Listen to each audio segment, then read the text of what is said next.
विश्रांतीनंतर राज्यात पुन्हा मुसळधार पावसाची शक्यता वर्तवण्यात आली आहे. काही ठिकाणी अतिवृष्टीचा इशारा देखील देण्यात आला. राज्यात पावसाची नेमकी काय परिस्थिती असेल याचा आढावा घेऊयात व्हिडिओच्या माध्यमातून. मुंबई शहरात येलो अलर्ट हवामान खात्याकडून जारी करण्यात आला. मुंबईत गेल्या काही दिवसांपासून पाऊस नसल्यानं त्या ठिकाणी उकाडा जाणवतोय. येत्या आठवड्याभरात मुंबईसह उपनगरात मुसळधार ते अतिमुसळधार पावसाचा अंदाज हवामान खात्याकडून वर्तवण्यात आला. तर पालघर, ठाणे, रत्नागिरी, सिंधुदुर्ग या ठिकाणी देखील पावसाची शक्यता वर्तवण्यात आली आहे. उद्या मुंबईमध्ये 31°C कमाल तर 26°C किमान तापमान असेल.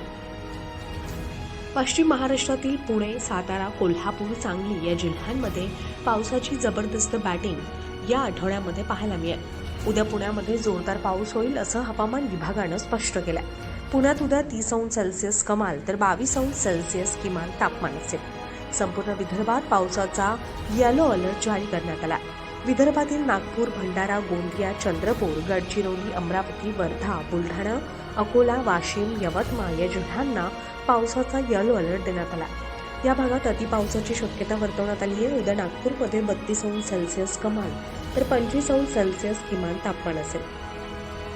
मराठवाड्यात पुढील 5 दिवसही पावसाची शक्यता वर्तवण्यात आली आहे. संपूर्ण मराठवाड्याला पावसाचा येलो अलर्ट दिला असून छत्रपती संभाजीनगर, जालना, परभणी, बीड, हिंगोली, नांदेड, लातूर, धाराशिव या जिल्ह्यांमध्ये जोरदार पावसाची शक्यता आहे. दिवसभर हवामान ढगाळ असून संध्याकाळी वादळी वाऱ्याचीही शक्यता मराठवाड्यात वर्तवण्यात आली आहे. तर संभाजीनगरमध्ये उद्या 30°C कमाल तर 22°C किमान तापमान असेल. बप्पाच्या आगमनाबरोबरच राज्यातील काही जिल्ह्यांना अलर्ट जारी करण्यात आला आहे. हवामान विभागाकडून पुढील 3 दिवस मुसळधार पावसाची शक्यता वर्तवण्यात आली आहे.